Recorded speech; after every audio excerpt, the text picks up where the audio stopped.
Welcome to day 7 of 100 Day Stories. Please like and subscribe my channel. ഒരു railway സ്റ്റേഷനിൽ ചായ വിറ്റ് നടന്ന സാധാരണക്കാരനായ ഒരു കുട്ടിയിൽ നിന്നും ലോകത്തിലെ ഏറ്റവും വലിയ ജനാധിപത്യ രാജ്യത്തിന്റെ അമരക്കാരനിലേക്ക് വളർന്ന ഒരു മനുഷ്യനുണ്ട്. എതിരാളികളുടെ രാഷ്ട്രീയ തന്ത്രങ്ങളെയും പ്രതിസന്ധികളെയും തന്റെ അചഞ്ചലമായ നിശ്ചയദാർഢ്യം കൊണ്ട് തകർത്തെറിഞ്ഞ് ആഗോളതലത്തിൽ തന്നെ ഇന്ത്യയുടെ പേര് സുവർണാക്ഷരങ്ങളിൽ എഴുതിച്ചേർത്ത ജനനായകൻ. അതാണ് നരേന്ദ്ര ദാമോദർ ദാസ് മോദി. ഗുജറാത്തിലെ വഡ്നഗർ എന്ന ചെറിയ ഗ്രാമത്തിൽ ജനിച്ച് കഠിനമായ ദാരിദ്ര്യത്തോടും സാഹചര്യങ്ങളോടും പോരാടിയാണ് അദ്ദേഹം വളർന്നത്. ചെറുപ്പകാലത്ത് RSS എന്ന സംഘടനയിലൂടെ രാജ്യസേവനത്തിലേക്കിറങ്ങിയ അദ്ദേഹം തന്റെ സംഘാടക മികവുകൊണ്ട് പെട്ടെന്നുതന്നെ ശ്രദ്ധേയനായി.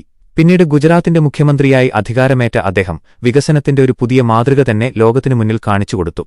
തുടർച്ചയായി 3 തവണ ഗുജറാത്ത് ഭരിച്ച അദ്ദേഹത്തെ തേടി 2014 ഇന്ത്യയുടെ പ്രധാനമന്ത്രി പദമെത്തി. വിദേശരാജ്യങ്ങളിൽ ഇന്ത്യയുടെ അന്തസ്സ് ഉയർത്താനും digital India, make in India തുടങ്ങിയ പദ്ധതികളിലൂടെ രാജ്യത്തെ പുരോഗതിയിലേക്ക് നയിക്കാനും അദ്ദേഹത്തിന് സാധിച്ചു.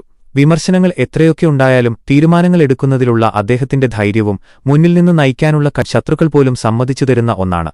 കോടിക്കണക്കിന് ജനങ്ങളുടെ പിന്തുണയോടെ ഇന്ത്യയെ ലോകശക്തികളുടെ മുൻനിരയിലേക്ക് നയിക്കുന്ന, അസാധ്യമായതിനെ സാധ്യമാക്കി മാറ്റുന്ന ഇന്ത്യയുടെ ജനപ്രിയ പ്രധാനമന്ത്രി, അതാണ് നരേന്ദ്രമോദി. അടുത്തതായി നിങ്ങൾക്കേത് പ്രമുഖന്റെ കഥയാണ് അറിയേണ്ടത്? ഇപ്പോൾ തന്നെ താഴെ കമന്റ് ചെയ്യൂ. ഇതുപോലത്തെ വീഡിയോയ്ക്കു വേണ്ടി അൺടോൾഡ് സ്റ്റോറി എക്സ്പ്ലെയിനർ എപ്പോൾ തന്നെ സബ്സ്ക്രൈബ് ചെയ്യൂ.